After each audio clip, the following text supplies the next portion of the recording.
What's up, Summoners? Kobe Cheese here, and it's time for another League of Legends First Impressions, this time playing Ziggs, the Explosives expert. Ziggs has been one of the most fun AP mid champions that I've got a chance to play in a really long time. You might say that he's currently a little bit strong. I definitely see him being a favored pick in games due to his great utility and his massive damage output. One thing that may hold him back, though, for some people, is that he does have a bit of a skill cap to him, as all of his abilities are skill shots, and if you miss a few of those in critical situations, then that'll cause you to be a big failure, as opposed to some champions who have a much easier time outputting damage, etc. So let me just talk about his different abilities and how to use those properly and how they're going to stack up utility-wise compared to some other champions. His main ability is his Bouncing Bomb, so I'll spend some time talking about it. Bouncing Bomb is actually a very rewarding and powerful ability. It's on a very low cooldown, and it's his main source of damage, both in fights and just for farming creeps and the laning phase.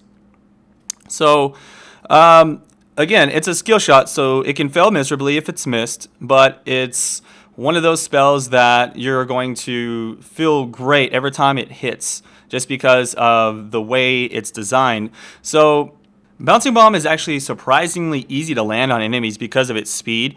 Try and watch when someone's going to go in for a last hit on one of your minions, and you can throw it out on them directly. Also, it's easier to line up on them if they would be running away or towards you rather than laterally from that. The main problem is that it's actually easy to overshoot the Bouncing Bomb, and I've done that a lot of times, so make sure that you actually try and aim it a little bit shorter than your opponent so that you don't do that, as I found myself making that mistake way too many times. So you can be actually very aggressive in the lane, but you need to get good at landing those Bouncing Bombs, or you're just going to run out of mana and not get the desired effect that you'd want to. The really cool thing is that combined with his passive, his short fuse, once you have your short fuse ready to go, you can run up and do an auto attack and throw out a Bouncing Bomb for quite a bit of poke damage as well. Just the main thing that you want to note is that you don't want to lose creep score for harass. So if you're not good at last hitting with your auto attacks, then save your mana to use your Bouncing Bombs to pick up those last hits. What I like to do is get the minions low enough and then use my Bouncing Bomb to pick up the creep kills into groups. Once you're actually level 9, you can last hit the entire back wave with one Bouncing Bomb, and only after 1 or 2 auto attacks on the front wave you can throw a Bouncing Bomb and take those out as well. So that's when it gets really easy to due to that, though, Ziggs should have probably the highest creep score in the game because you have so many AoE abilities, and that's just his Bouncing Bomb that I've talked about. So the next one is his Satchel Charge. It's not the highest damage ability in the game, but it is actually very useful for repositioning enemies or escaping yourself over walls and that sort of thing. Try not to just throw it out immediately inside of a fight.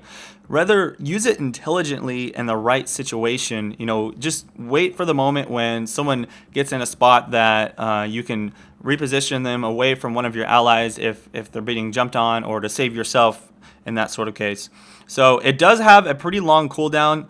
Just be patient on it. And the range is very short, so you have to really aim it when you're throwing it down. So his next one, Minefield. Now this spell is just completely amazing. Not only for just zoning people out, you can throw it down on top of somebody when you're ready to go in and engage on somebody for really big damage. If they run through that minefield, they can take just, ridiculous amounts of damage. Obviously, they do take less damage from each mine they run over, but there's so many mines that it's like bam, bam, bam, bam. So much different damage. And you can use it for escaping. If someone's chasing you, just throw it down right where they're going to be running through. It'll slow them, and you can get away. This is the ability that I maxed second after the Bouncing Bomb. Also, in team fights, make sure that you throw down your minefield in choke points where people are going to be running through, and don't just randomly toss it at somebody. That way you get the most effect out of it. His ultimate is really, really fun to use. It's the only ability that I don't use on Smartcast. Every one of his abilities I'll use on Smartcast except for his ultimate, just because I want to make sure that I know exactly where it's going to land. It's the same range as a Twisted Fate or Pantheon ultimate, so extremely long. Of course, it does take longer to land based on the distance that's traveled. It's great for picking up kills around the map that you're not close enough to, and also that extra bit of burst to finish off your opponent. So one thing to note about Ziggs is that he actually benefits very, very greatly from blue buff. I'd say more so than a lot of other champions. He's actually okay without it, as long as you're not just randomly throwing out spells. You can conserve your mana well enough in the laning phase to stay in the lane. But if Ziggs gets a blue buff, you can start harassing and blowing people up like crazy and just pushing your lane to no end. And so it's very good to have blue buff on Ziggs almost the whole game if possible. For my runes and masteries on Ziggs, I'll actually do pretty standard stuff. I'll do a full ability power page with just magic pen on my reds. And then on my masteries, I'll do your standard 2109 for that you should be doing on all of your mages. And on his build, I'll do my standard AP mid build where I pick up boots, 3 health potions in the beginning. I'll go into 2 Doran's rings and then finish off a death cap first. After that, you kind of have some more options. If they are starting to build up some resist, then I'll pick up a void staff for the second item.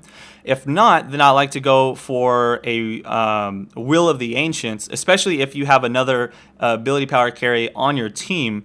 So I'll pick up both of those, void staff and Woda, and then after that, if you need survivability, which you usually don't need it as bad, but I'll usually pick up a Riot's Crystal Scepter as my last item there, or I'll pick up a Morello's Evil Tome for that cooldown reduction. Either of those work out for the final item if the game actually goes that far. Ziggs may start to fall off a little bit into the late game once people get really tanky, but he still does have quite a bit of utility and you can make things happen. So I'm going to show you, I'm going into this team fight right here and I'm trying to stay out of the range as I don't want to get bursted down. I'm throwing in my ultimate, lands on everyone, not doing too much damage, but it is a decent amount. Like I said, they are very tanky. Throwing down my mines into the choke there and tossing out my bombs every time I get a chance. I don't hit every single one of them, but I do as much damage as possible. My team is starting to fall and I know that there's not much left that I can do. There are all 4 of them up, so I'm going to try and escape over the wall here, placing down my satchel charts to jump over into the race. I know that I'm going to run into some enemies here, but I hope that I can kill this Vlad and take out his oracles as well. I'm pretty sure I won't make it alive, but I am able to do just enough damage to finish him off and get that killing spree gold right before they run out. Into the next clip here, it's the same thing, same team and everything, and we're going into a fight here, trying not to get engaged on in the wrong situation. When you're playing on Ziggs, you want to find spots where you can do damage without being attacked yourself. So I'm going to sit here and I tried to place down my satchel to knock Galio out of his ultimate. It was a little bit late. I noticed that the Nidalee is going to be chasing me. Luckily, she decides not to, and I'm just going to stand on the other side of the trees here, throwing out my bombs and do as much damage as possible from the other side, as most of my spells do have the range to do that. So I'm able to place pretty much all of the damage possible here as I just ran out of mana. Nidalee finally comes after me. I flash over the wall and I can throw down one more bouncing bomb to finish off the Galio and make it out safely for that kill. We did not win the team fight, but I was able to do pretty much my maximum potential from that standpoint. Now, on this one here, I did have a little bit of fun against this Ezreal. He was having a lot of trouble landing against me, as you have a pretty easy time against some champions on Ziggs, but he kept getting away with just a little bit of HP and it was really frustrating. So I threw out my ultimate, wasn't able to finish him off. In this clip here, I mess up my bouncing bomb and I go in for the kill. The ignite just did not have enough damage at the very end to finish him off. On this one here, I'm able to throw down my satchel for a perfect combo, and that's exactly how you want to kill someone. However, unfortunately, my ultimate doesn't land because he has an arcane shift ready to go and he makes it out of the ultimate. Otherwise, he would have died. But don't worry, because the saga of the escaping Ezreal will be coming to an end shortly, as I do hit him with a nice little bit of damage there. He still escapes from the ultimate, but if you take a look there, I do get the kill from the ignite. So anyways, guys, I think that Ziggs is an amazing champion, and definitely pleased with him, and I look forward to adding him to my arsenal of AP mid champions to play. Hopefully you enjoyed him as well, but for now, I've got a clip for you guys, or I've got a song from my roommate once again, and a bunch of really cool clips that I put together. So please hit that like button if you enjoyed this video, subscribe to me if you haven't already, and share this with your friends. I'll see you guys around for the next week's champion, which I'll announce later. This is Kobe Cheese. Peace out.